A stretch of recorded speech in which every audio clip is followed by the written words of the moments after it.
beautiful spring day in Fresno. Hi, I'm Julianne, but you can call me Jul. And this is JUL'S Armenian Kitchen. The recipes of my childhood are beginning to fade with time, so I'm on a mission to learn the secrets and stories behind great Armenian home cooking, the way it's always been passed down in family kitchens, right here in the Central Valley. I'll learn how these proud Armenian families built their version of the American dream in ways you won't find written down anywhere else. And I'll be stepping right into their kitchens to see how it's really done. There'll be great food and a few unexpected moments along the way. We're gonna have a delicious time. Production funding for JUL'S Armenian Kitchen is provided by Fowler Packing Company. 3 generations of family farming in California's Central Valley, bringing Peel citrus and Sampson's grapes to families nationwide. More information at fowlerpacking.com. Ohanians of Fresno. For more than 40 years, Ohanians has preserved Armenian culinary traditions through handcrafted products rooted in heritage, quality, and craftsmanship. What began in the Central Valley is now shared nationwide. For more information, visit ohanians.com.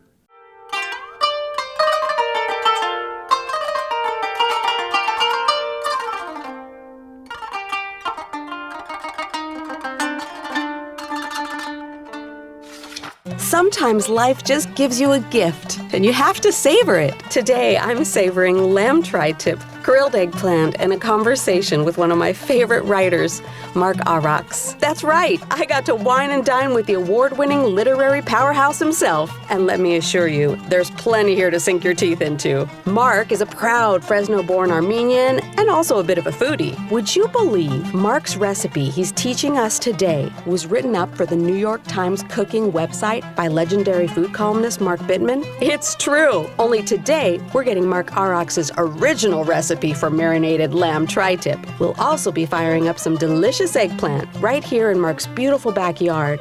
Inspired by his mentor, the late great playwright and storyteller William Saroyan himself. And when you have someone as unconventional as Mark as a guest on your show, the overall structure of your show might get a little unconventional too. But before I meet up with Mark, someone's got to marinate this lamb. So the night before I saw him, I got right to it.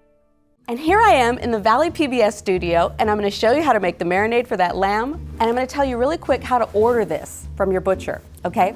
What you want to get is the lamb tri-tip sirloin. It's called tri-tip because it has 3 points, 1, 2, 3. So we have 2 tri-tip steaks here of lamb, and you want to order it untrimmed. This is really important. If they trim it, you'd lose this flap here, and you'd also lose all of this fantastic goodness right here. And this is really important for collecting all of the juices and just kind of extending the flavors, and a lot more rich. And I mean, let's be honest, if you're gonna have it, you might as well go all the way. So the first thing we're gonna do is a little rub on the tri-tip. I'm gonna use half a teaspoon of salt, of kosher salt. I'm also gonna use an equivalent amount of freshly ground pepper. And this is my really cool pepper tool. And you can really use as much as you want. Again, these things are matters of personal taste. The next thing we're gonna do is add an equivalent amount of garlic powder. Now I'm just gonna rub it in. I'm gonna go under the flaps, over the flaps. So now we're gonna take half a cup of balsamic, whole cup of olive oil. Again, these ratios are what matter. You can deal with the quantities yourself depending on how much meat you use. I'm gonna whisk it together to emulsify it real quick, and then I'm gonna add a lot of rosemary. And I've just taken it off of the stems, but it's whole. That's how Mark did it. I'm just gonna mix that all together, and I'm literally just gonna pour this right on. Oh, look at that. Will you look at that? Oh my gosh, this is gonna be so good. Okay, there it is, it's ready to go. This needs to sit overnight at least. With the lamb marinated overnight, it's time to go meet the man of the hour with a house filled with memorabilia that can tell as many stories as he can. And today, as much as I'm hoping for a delicious meal, I also want to understand the man whose writing I so admire. As I join Mark in his lovely backyard, it's time to get this grill started. Grab a glass of wine and say... Okay, cheers. Cheers. Thank you for having me. Oh yeah, no, it's a pleasure. How do you know all that you know? I mean, did you do some research? Did you do some Armenian cultural studies? Did you? Well, I was just a stupid valley boy, didn't even know much about the valley. And when I was 15, my father went off to work one night and he was killed, murdered. And obviously I was the oldest in the family, and it was devastating. He was my hero, my baseball coach, my football coach, larger than life guy. And when you get a hole ripped out of your narrative like that, what do? Well, what I did was I took a little Sony tape recorder and I started gathering the story of our family. You know, I had these grandfathers, and I figured if I wait 5-10 years, I'm going to lose them and their stories, and the grandmothers. I went to interview them as a young kid, and they had never told their story, their journey of genocide out of Anatolia, Turkey, to California. And so I recorded it, and I think that's where I began to be a writer. As a kid, I went to the church across the street from, Valley Bakery. And my grandfather in the 60s was the priest there. This is odd to say. His name was Yerisha Mekatarian. Yerisha is deer hire? Right. Okay. His name was actually Hamayak Mekatarian. He was my mother's father. He was a fierce Tashnog, which was a political party.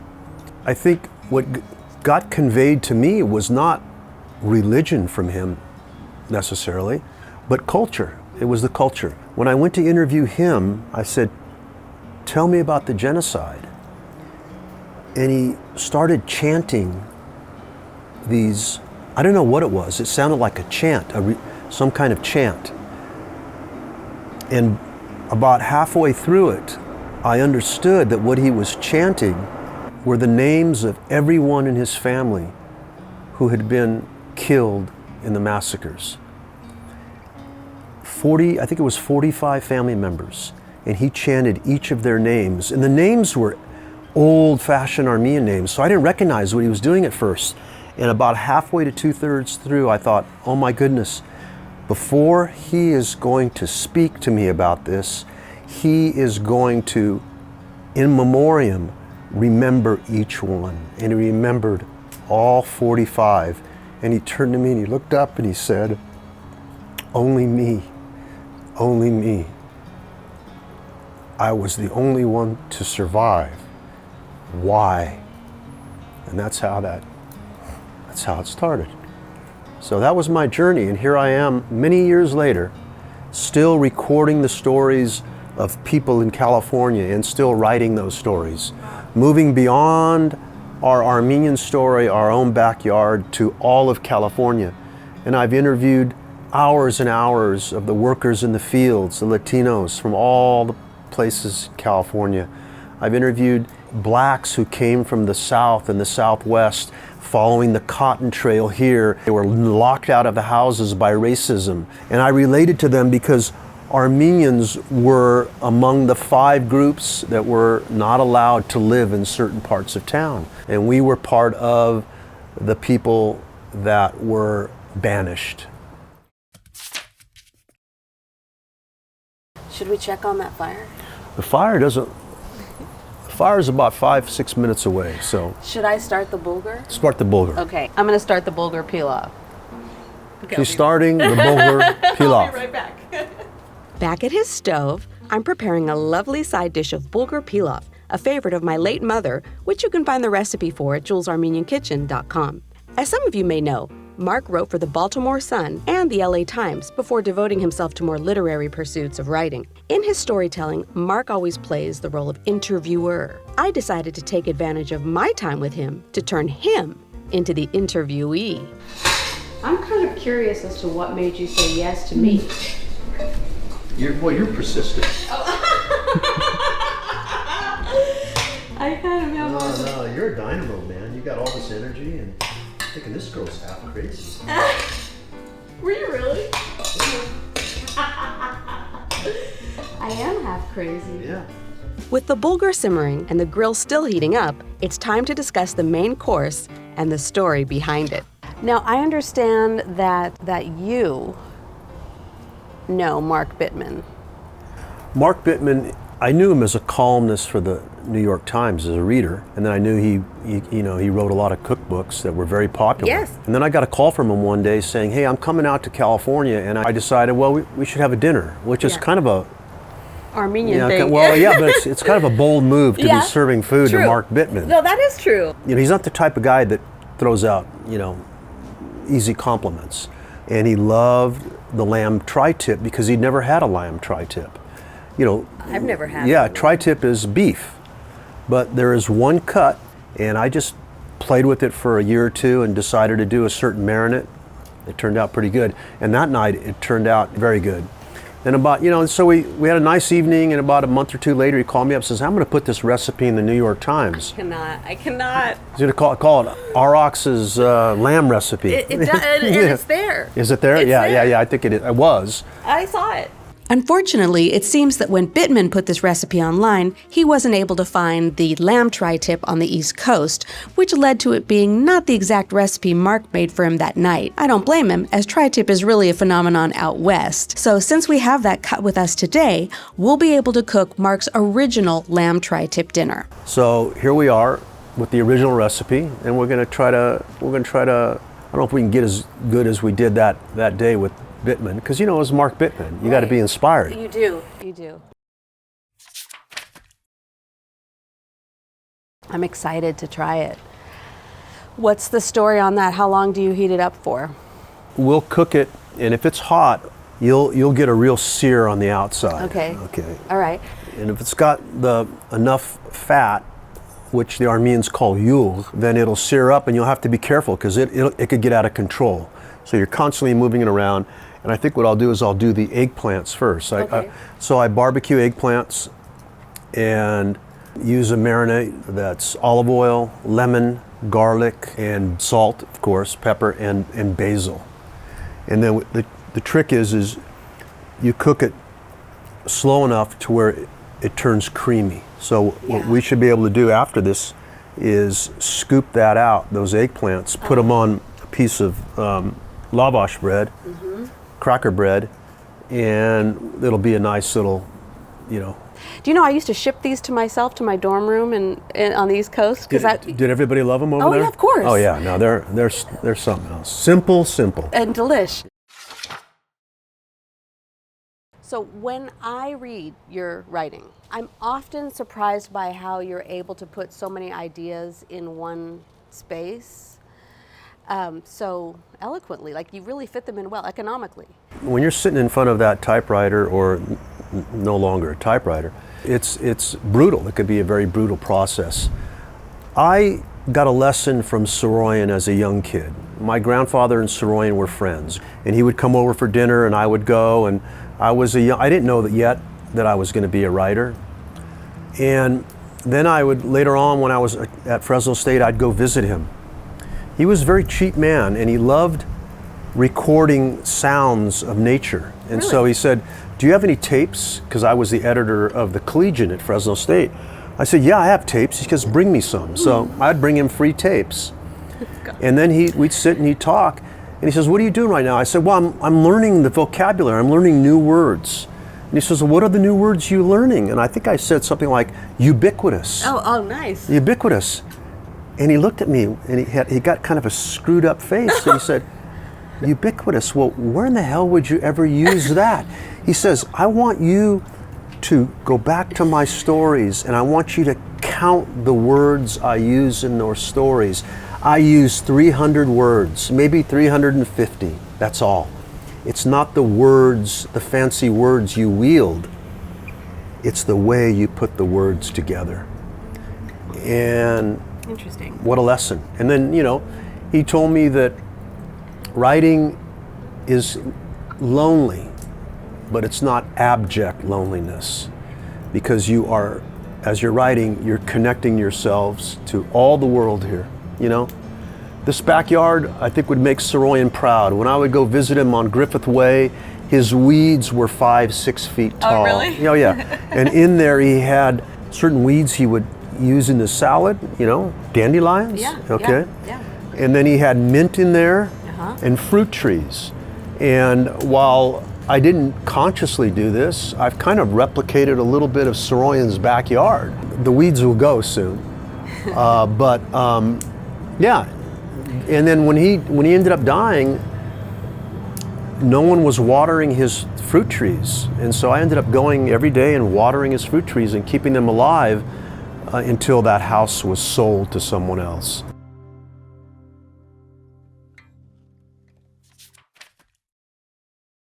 And my grandfather was a poet. My grandfather, Arax, who was a tremendous influence, my father's father.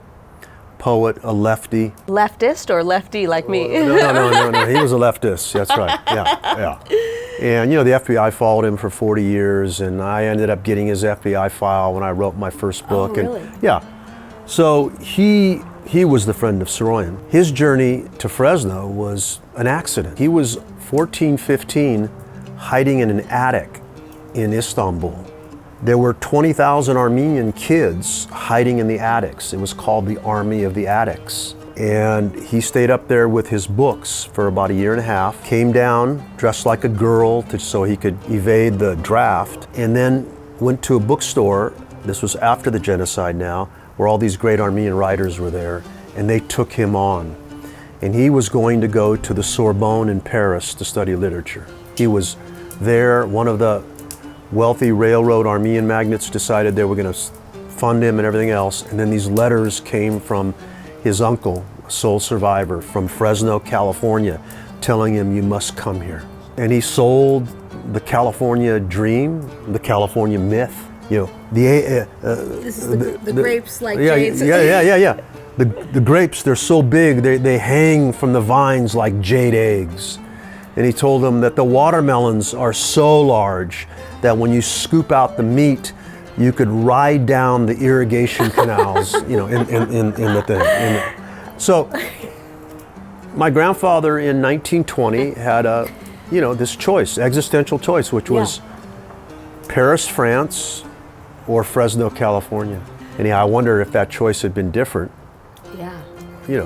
What would have come with us all. But that's Pach, that's fate. Yeah. Even back then, people were trying to distinguish, who's real from not, or who's really dedicated, or who's really legitimate or authentic. Why do we need to draw such distinctions? Well, we are small people, and what we ended up doing was making ourselves smaller.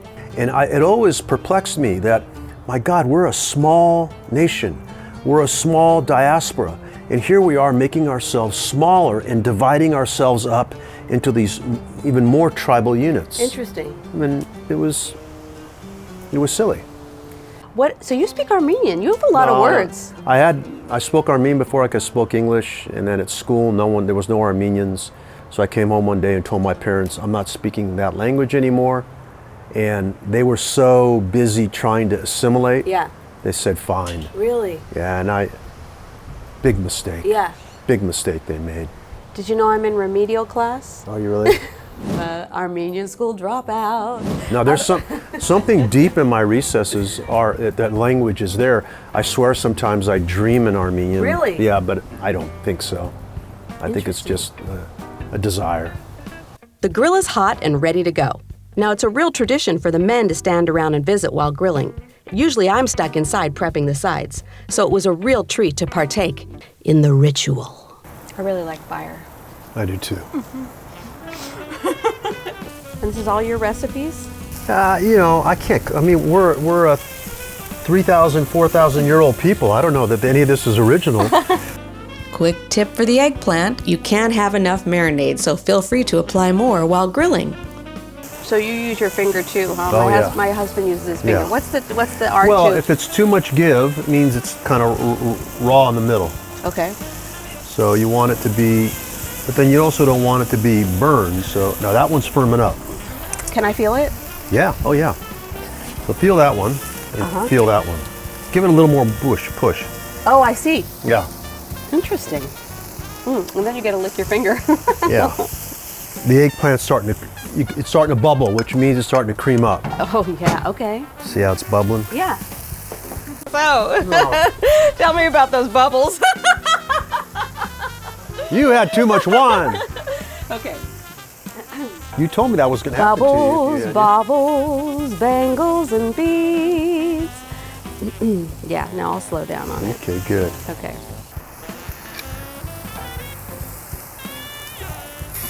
Okay, this is one that's the most done. Let's just try one and see what happens. Now, this is a real Armenian custom here where it's usually men barbecuing and they end up coming to the table half full because they've sampled all the meat. Okay, that's just not quite done enough, but it gives me a good read.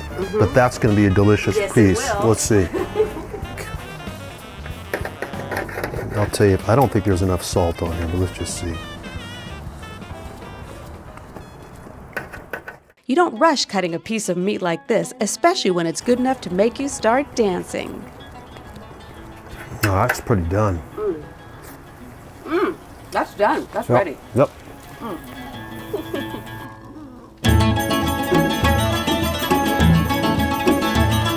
With the food ready, the table set, and festivities high, it's time to finally dig in and begin the meal. And hey, it isn't every day that one of your favorite authors serves you food at his dinner table. Okay, you got it. Oh, thank you. Wow. That definitely looks good. That is. It'll be messy, but it's all right.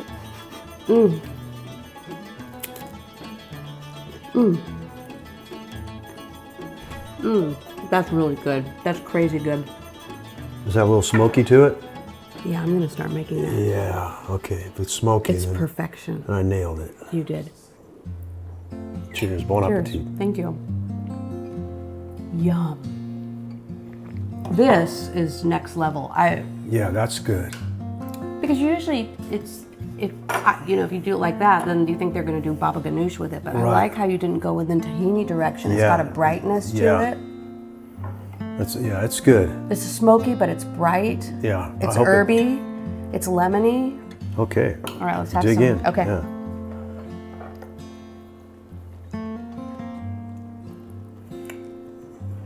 Turned out pretty good. Are you happy? Yeah.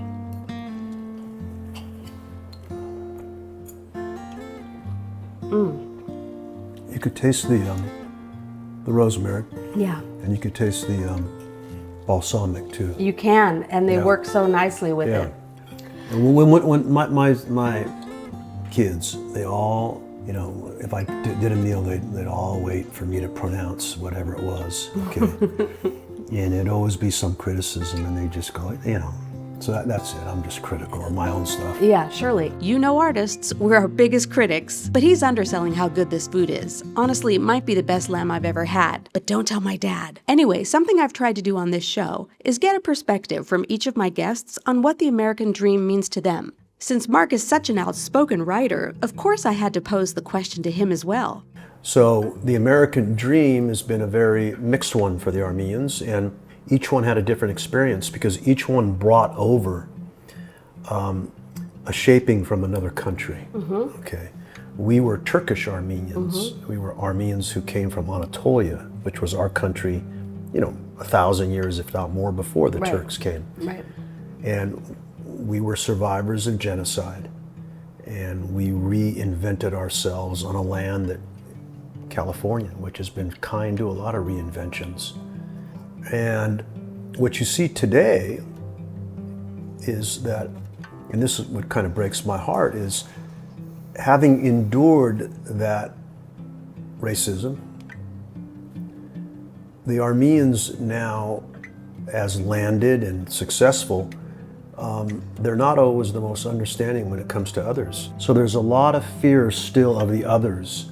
And here we are, the others, who are now fearing the others of today. So, do you see hypocrisy in that? Yes, but that's kind of. So the American dream, it comes with an asterisk, a caveat. And maybe it always did. I'm thankful I could speak. I am thankful I have a meal. America has been a promised land for us in a lot of ways. But I go back to Saroyan when he used to talk about Fresno. I love this place. I hate this place. Well, I don't hate this place, not one bit. I love it thoroughly. And the reason I do is the people. People like Mark, like all of my guests. People who open their homes. People with family stories to tell and recipes to share. People whose hearts are so full and generous and open. So, to also quote Saroyan, I love Armenia, and I love America, and I belong to both. But I am only this, an inhabitant of the earth. And so are you. whoever you are.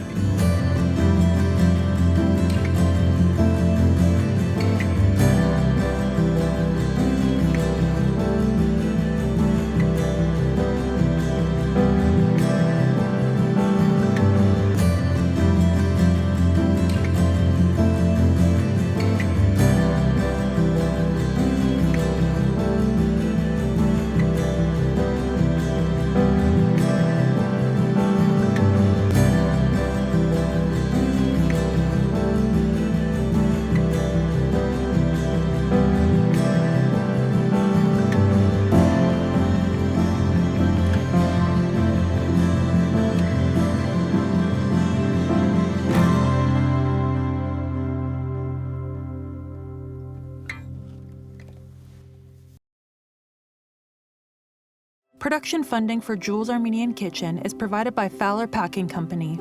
3 generations of family farming in California's Central Valley, bringing Peel citrus and Sampson's grapes to families nationwide. More information at fowlerpacking.com. Ohanians of Fresno. For more than 40 years, Ohanians has preserved Armenian culinary traditions through handcrafted products rooted in heritage, quality, and craftsmanship. What began in the Central Valley is now shared nationwide. For more information, visit ohanians.com.